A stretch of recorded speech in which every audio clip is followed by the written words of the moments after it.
ఫిష్లో ఎన్ని వెరైటీస్ చేయొచ్చు అనేది ఈరోజు చూసేద్దాం. మా ఇంట్లో అయితే ఇప్పుడు 2 వెరైటీస్ అయినా ఉంటాయి. సో ఇది ఫిష్ కర్రీ కోసం అండ్ ఇది ఫిష్ ఫ్రై కోసం. యాక్చువల్లీ ఉప్పు కారం వేసి పెట్టినాం, దాని తర్వాత వీడియో తీసుకుందామని ఆపేసినాం అనమాట. సో ఇది మ్యాగ్నేట్ చేసేసి పెడదాం. ఇప్పుడు ఫిష్ ఫ్రై చేసుకుందాం. ఇది మీ ఎవరికైనా తెలుసా? ఇది వచ్చేసి ఫిష్ గుడ్ అనమాట.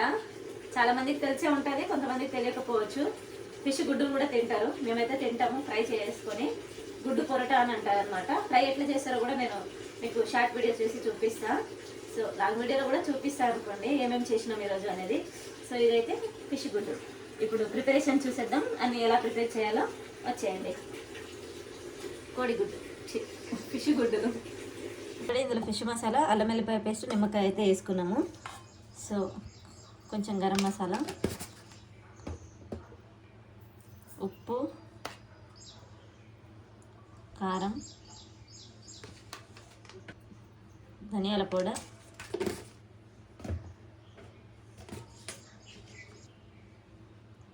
పసుపు,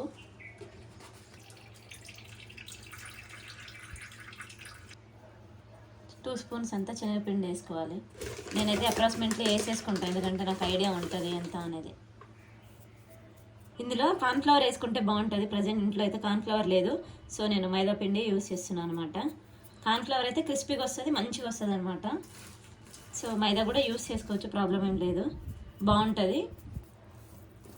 ఫిష్ని మంచిగా మసాజ్ చేసుకొని 1 గంటన్నర సేపు ఫ్రిడ్జ్లో పెట్టి రెస్ట్ ఇస్తే మనం ఏదైతే మసాలాలు యాడ్ చేసామో ఆ మసాలాలన్నీ ఫిష్కి మంచిగా పడతాయి అనమాట. సో అప్పుడు టేస్ట్ చాలా బాగుంటుంది మసాలాలన్నీ ఫిష్కి పట్టిన తర్వాత.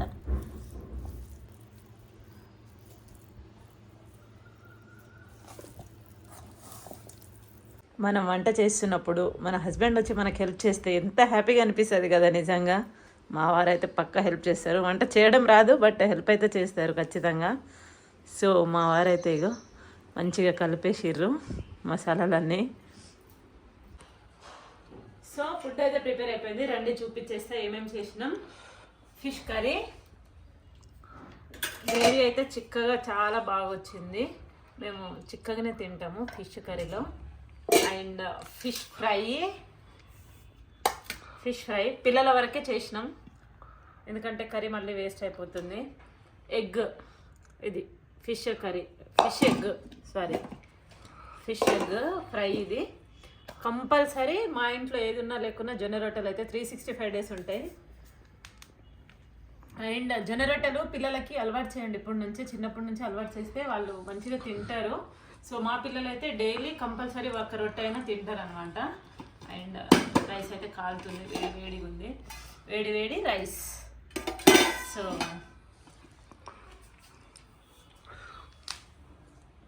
ఈరోజు మా ఇంట్లో సండే స్పెషల్ అనమాట. సో మీ ఇంట్లో ఏం స్పెషల్ చేశారు సండే స్పెషల్ కామెంట్లో అయితే కామెంట్ చేసేయండి. ఇంకా ఎవరైనా నా ఛానల్ సబ్స్క్రైబ్ చేసుకునే వాళ్ళు ఉంటే please like, share and subscribe చేసుకోండి. మీరు ఇంకా ఎంకరేజ్ చేస్తారు, సబ్స్క్రైబ్ చేసుకుంటారు అని అయితే నేను మనస్ఫూర్తిగా కోరుకుంటున్నా. So thank you.